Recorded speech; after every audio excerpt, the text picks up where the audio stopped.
Thank you. I met Phoebe Waller-Bridge at a pre-Emmy party in 2015. I was pulled over to her by my manager, who said, "Have you seen Fleabag? It's my favorite show. You have to meet her. It's amazing." And at the time, I was working on my own show, Atlanta, with my manager. So my first instinct was to say, "Hey, I do that too. Relax."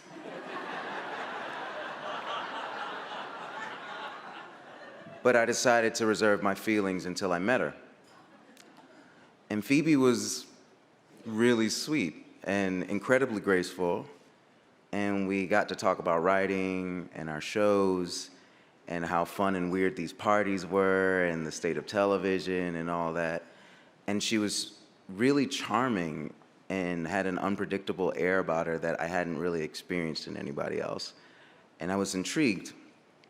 So I went home that night and I watched the first episode of Fleabag. And then I watched another. And then I watched another. And I watched the entire season that night.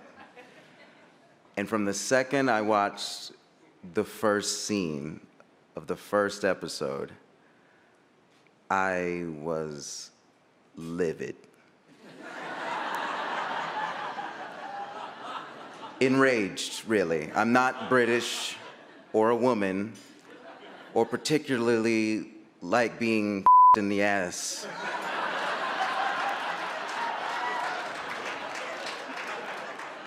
Anymore.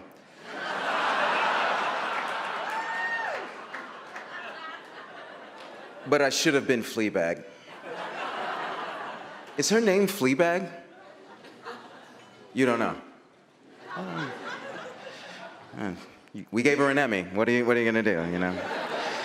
Fleabag 1, Atlanta 0. Okay, I went to work the next day and I told all my writers to watch the show because I honestly was like, this is incredible. It's like, it's new to me. It's not easy to surprise us anymore as an audience. We're not innocent, you know, like an apathetic teenager, we have endless opportunities and resources and endless chances to see something special, but we've become more and more bored by the nature of art due to our endless access to content. And it's rare and really exciting to see something that feels new. And Phoebe has a unique expression for every emotion that leads you from like discomfort to sympathy to laughing out loud with the slightest shift of a glance into the camera lens. It's really hard to make talking to the camera cool, as you can tell from the first half of his speech. But she does it, you know?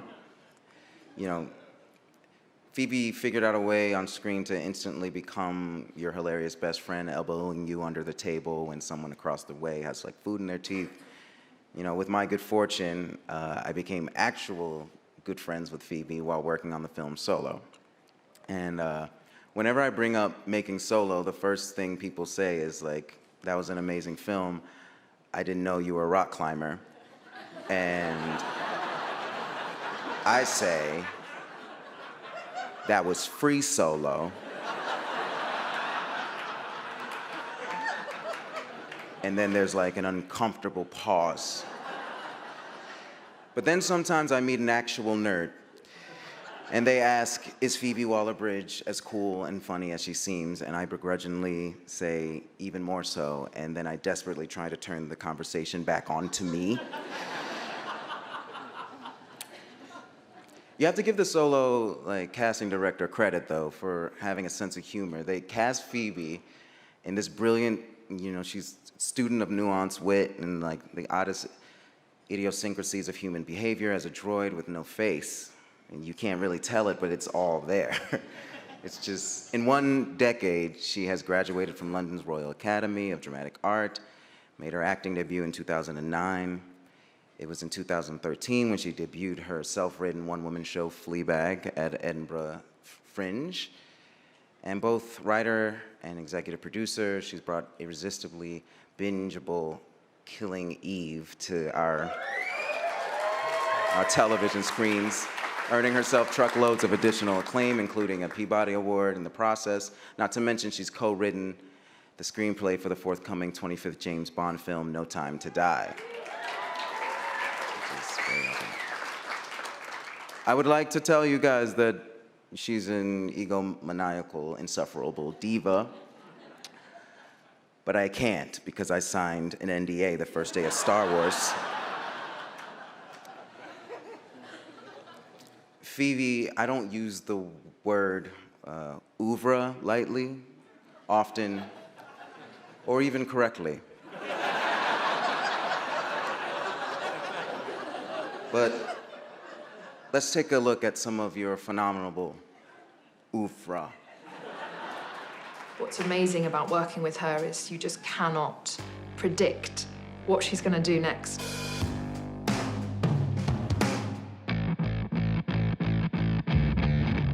She's so smart and naughty and so incredibly clever. She comes at it with her own perspective. She doesn't bother with following the rules. We are bad feminists. Phoebe really picks her battles. Just don't be yourself. I won't. For sake. The women that she writes are so unapologetically themselves. This is so boring. Just like her. It all comes out of her heart and her chest. You can always tell when something has her stamp on it. She's honest, not just about sex, but about humanity and about family and about our sense of self. She just writes really real humans, and they can be larger than life. I am funny, I am interesting. But I think that's what's resonated with people so deeply. You just make me feel like I failed. Claire, if you mention the size of my office, I will scream. There is a chemistry that we have that resonates with sisters around the world. Oh, God. It's not a period, it's a miscarriage, okay? It's okay. No, it's not okay. You need to go to hospital. Let's get the coats. I'll get a taxi. I'll tell them I don't feel right. Okay. Thank you. Okay. Good, I'm having some. Just sit down. Come on, it's a party. It's raw and painful, and they love each other, but they don't like each other. Are you okay? Yeah, I'm, Spit it out. I just had a little... Good time to say it. I just had a little... This is safe space. I had a little miscarriage. Oh, my God. She's so supportive. She laughs at what you're doing. And whenever she gives you a little note or a hint, it's on the money. It's brilliant. I love that colour. Which one? That one? Oh, that's 3 colours. I wasn't getting the hang of the godmother at all until she said she's the most charming woman in the room. And this is my extraordinary friend, Francine. She's a lesbian. And this is Asif, my bisexual Syrian refugee friend, who you haven't actually met yet, darling. And Asif, this is, oh,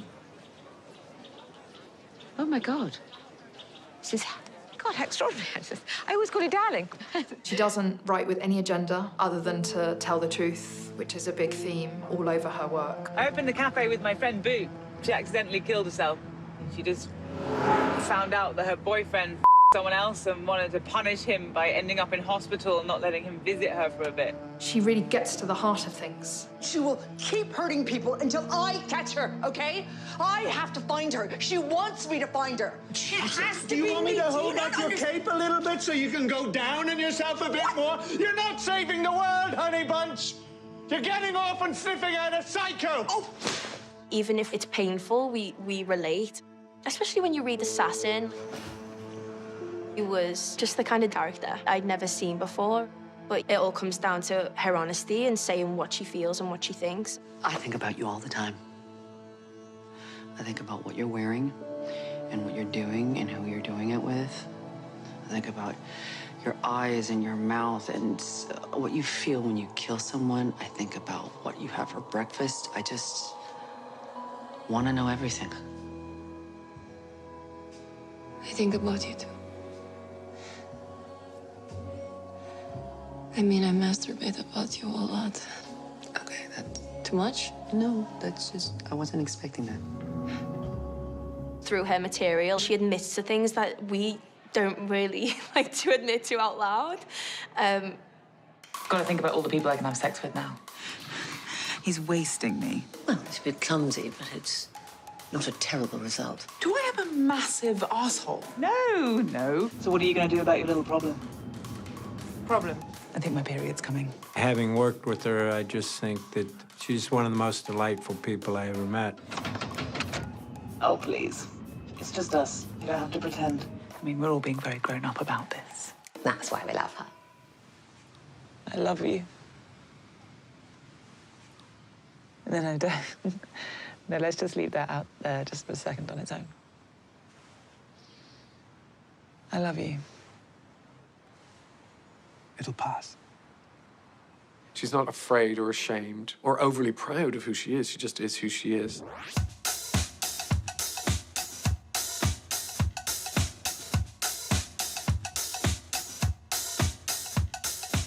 This is my favourite bit. Congratulations, Phoebe, on receiving your Britannia Award for British Artist of the Year. Go get drunk right now. Well deserved. Britannia. Aren't you amazed I got through this without crying? Congratulations, Phoebe, you gorgeous old